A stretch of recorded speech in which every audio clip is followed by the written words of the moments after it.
So Steve, who makes the Melbourne Cup? Who makes the Melbourne Cup? Well, it's complicated. I'm Ken and I make the Melbourne Cup. I'm Ian and I make the Melbourne Cup. I'm Amanda and I make the Melbourne Cup. My name's Joe and I make the Melbourne Cup.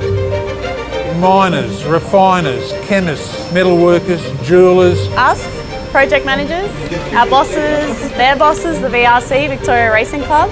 So yeah, dozens, probably dozens of people you need to make the Melbourne Cup. Why? Because it's hard. Most trophies these days are made by machines, but the Melbourne Cup still pretty much made the same way it was 100 years ago, by hand. The cup's made by hand, but it has to be made perfectly. Exactly the right weight, exactly the right dimensions, within 1/10 of a millimetre.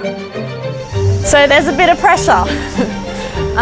There's the VRC, there's 150 years, over 150 years of tradition. There's over $200,000 worth of gold. And there's millions of people watching. There's not just one Melbourne Cup either. There's actually 58 for the trainer, the jockey, the scrapper, the breeder, the starters, and the Melbourne Cup Tour. So yeah, just a bit of pressure. So where do you start? Where do you start? Well, first, you've got to get us some gold.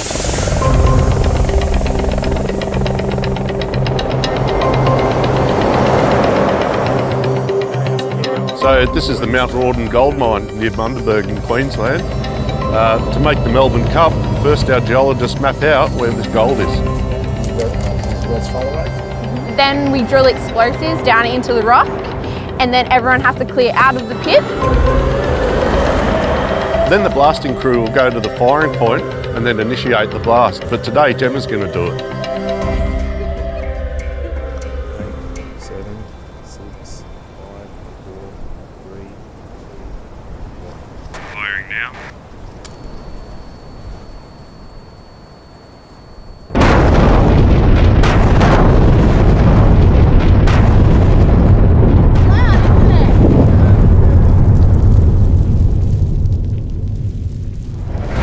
After the blast, we basically got rubble.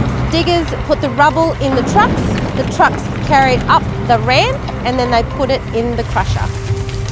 The crusher gets the rocks down from this size to about this size. Then they go into the processing plant where tumblers full of these steel balls smash them until they're powder, literally like talcum powder. So then the powder soaks in these big tanks that dissolve the rock and leave just the metals behind. The metals get melted and then poured into casts to make bars that we call doré bars. They're ugly looking things, but they're worth millions of dollars. And that's it. Now Gemma will take those doré bars back to Sydney and turn them into the Melbourne Cup.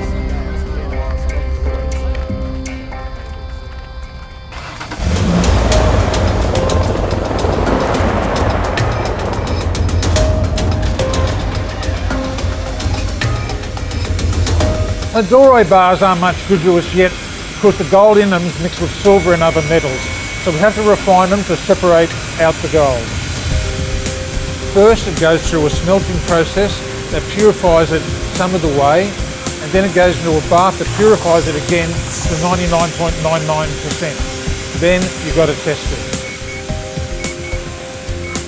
I'm Pravinder and I test the gold to see how pure it is, and if it's not 4 nines, that's 99.99% pure, it has to be refined again.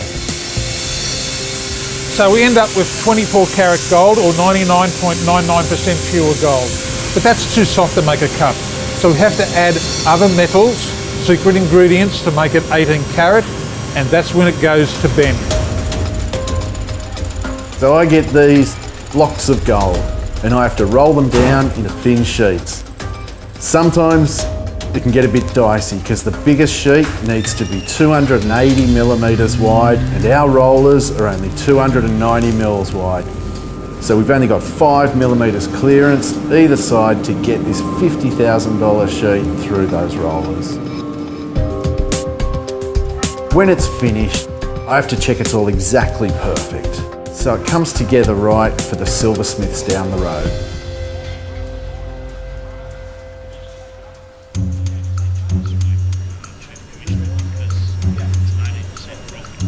spinning trophies is rare these days, and for good reason. It's difficult. There aren't many spinners left. So after all this work, mining, refining, rolling, it comes down to this one guy, the spinner. And his name is Sparrow. I'm Sparrow King. I've been spinning since before you were born, I reckon. 30 to 40 years on and off. This is the hardest trophy I've had to spin, and the most important. It's a Melbourne Cup, mate. I don't want to bugger it up. So there's a piece of wood called a chuck spinning on a lathe, and Sparrow's got to force sheets of gold to bend and take the shape of that chuck. The thing about spinning, mate, is the gold gets harder and harder and harder as you work it. You've got to keep the gold soft by annealing it.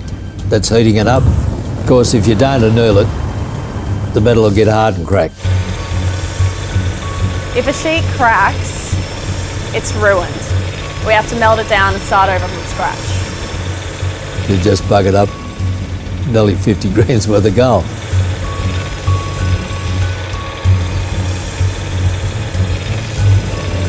So have you ever cracked one? Yeah.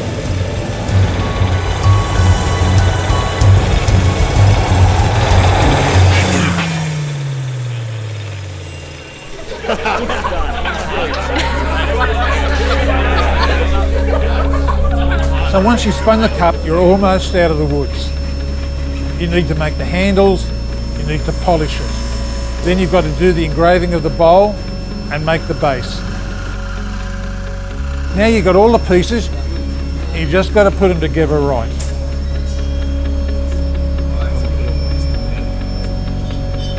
This is the first time I've assembled the cup myself. I think I did it right.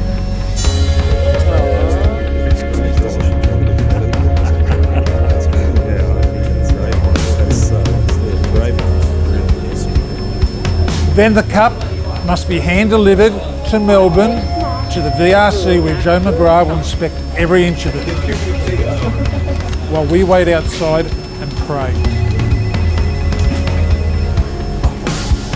If Joe gives us the all clear, we can celebrate.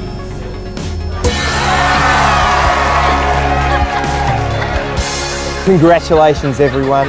I know it hasn't been easy, but it's been absolutely worth it. Look at that. You made the Melbourne Cup. Guys, we made the Melbourne Cup.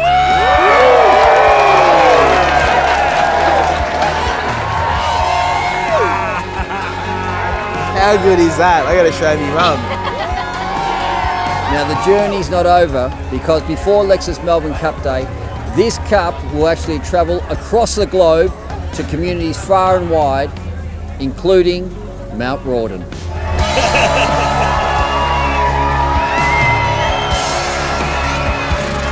Heavy, isn't it? Look, you could win this too. We are so stoked and proud to be part of a company that has come together to make the Melbourne Cup. Not much happens around here, so Melbourne Cup visiting, holding in my hands, that's pretty special. I am Anita and I made the Melbourne Cup. My name's Steve and I made the Melbourne Cup. My name's Gemma and I made the Melbourne Cup. I'm Alex and I made the Melbourne Cup.